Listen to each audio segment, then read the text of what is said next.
Om Swastiastu. Assalamualaikum warahmatullahi wabarakatuh. Salam sejahtera bagi kita semua. Namo Buddhaya, salam harmoni. Perkenalkan, saya Kadek Rahi Purwaningsih M, NIM 2014101191 dari kelas F, semester 4. Pada kesempatan kali ini, saya akan mempresentasikan materi mengenai Ratifikasi Maritim Lebar Convention atau MLC tahun 2006 sebagai pelindung pelaut Indonesia.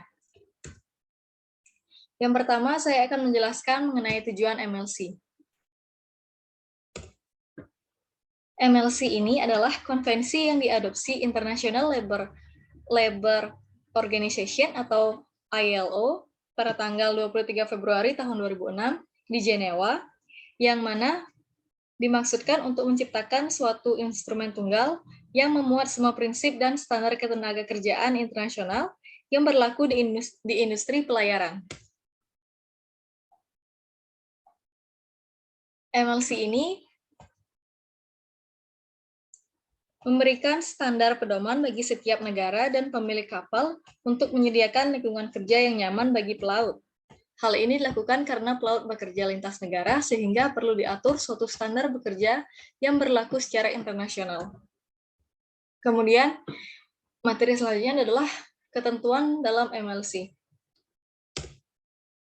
Ketentuan-ketentuan dalam MLC tahun 2006 ini terdiri dari 3, yaitu artikel, regulasi, dan kode.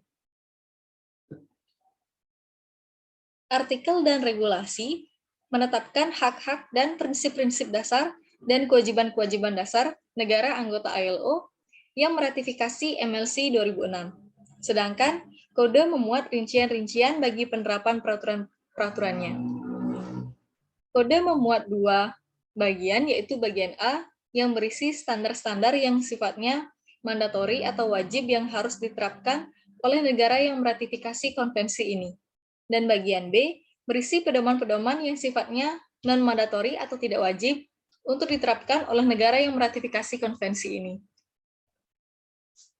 Kemudian, regulasi dan kode ini mengatur mengenai yang pertama, persyaratan minimum bagi para pelaut untuk bekerja di kapal, kemudian yang kedua, kondisi kerja, yang ketiga, akomodasi, fasilitas-fasilitas rekreasi, makanan dan catering, yang keempat, perlindungan kesehatan, perawatan medis, kesejahteraan dan jaminan sosial, dan yang terakhir, kepatuhan dan penegakan. Kemudian, hak-hak pekerja.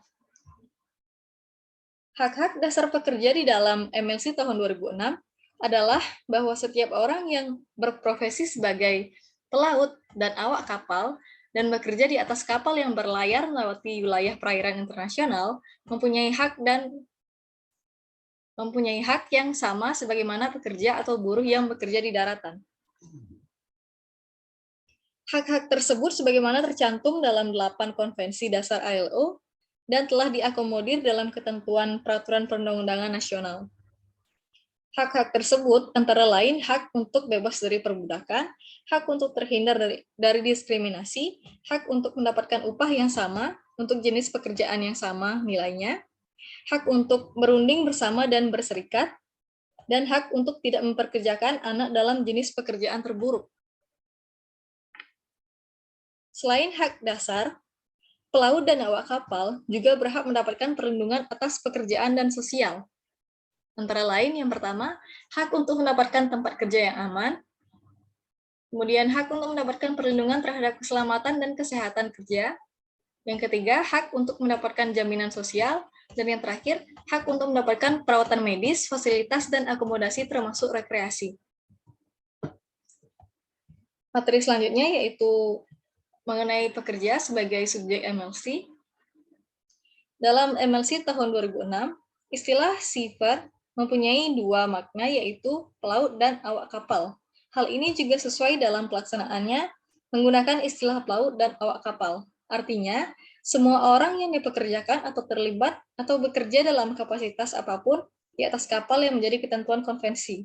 Pengertian ini mencakup bukan hanya awak kapal yang terlibat dalam navigasi atau mengoperasikan kapal, namun termasuk juga misalnya orang-orang yang bekerja di posisi hotel yang menyediakan berbagai layanan untuk penumpang di kapal pesiar atau yacht.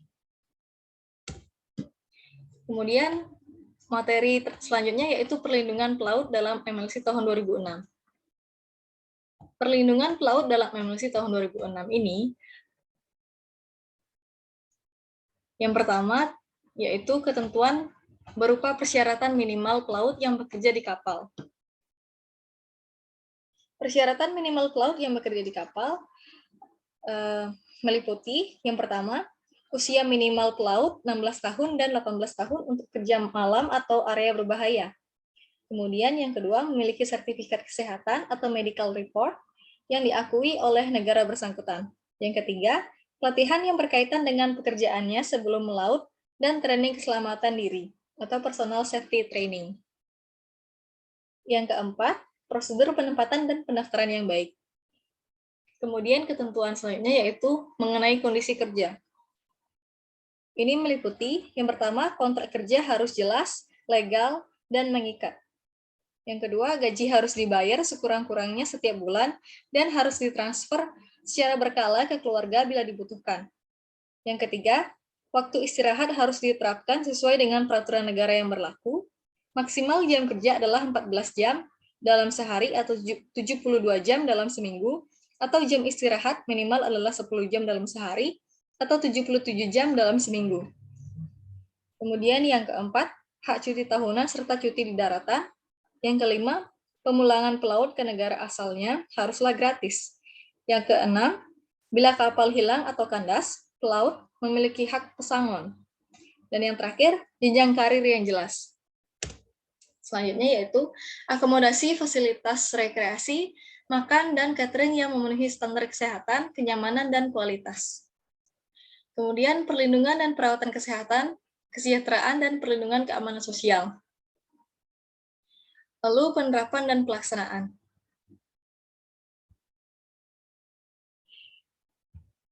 Kemudian negara di mana bendera kapal beroperasi bertanggung jawab memastikan penerapan aturan untuk kapal yang menggunakan benderanya. Setiap kapal harus dilengkapi Certificate of Maritime Compliance. Kemudian yang terakhir, negara di mana kapal bersandar harus melakukan inspeksi tergantung pada keberadaan Certificate of Maritime Compliance. Bila sertifikat telah dimiliki dan bendera kapal berasal dari negara yang telah meratifikasi MLC tahun 2006, maka investigasi hanya dilakukan sekadar untuk memeriksa adanya indikasi ketidakpatuhan terhadap standar. Bila kapal belum memiliki sertifikat, maka investigasi harus dilakukan secara menyeluruh dan harus memastikan kapal telah memenuhi ketentuan MLC tahun 2006. Agen yang menyediakan pekerja untuk kapal ini juga harus diinspeksi untuk memastikan mereka menerapkan MLC tahun 2006. Juga peraturan lain yang terkait keamanan sosial. Nah, selanjutnya saya akan membacakan kesimpulan dari presentasi saya kali ini. Kesimpulannya yaitu ratifikasi Maritime Labour Convention atau MLC tahun 2006 memberikan dampak yang besar terhadap perlindungan pelaut Indonesia yang berlayar melewati berbagai lautan di dunia. Sebagai negara dengan wilayah terbesar adalah lautan, menjadi sangat penting untuk Indonesia mengikatkan diri pada kesepakatan internasional yang bertujuan melindungi hak-hak pelaut dengan mengingat karakteristik dan risiko mereka yang sangat besar. Selain melindungi warga negara yang berprofesi sebagai pelaut, maka sekaligus juga dalam upaya mewujudkan cita-cita menjadi poros maritim dunia. Demikian presentasi dari saya. Apabila ada kesalahan, baik disengaja maupun tidak disengaja, saya mohon maaf. Akhir kata, saya tutup dengan Param Santi. Om Santi, Santi, Santi Om. Assalamualaikum warahmatullahi wabarakatuh. Terima kasih.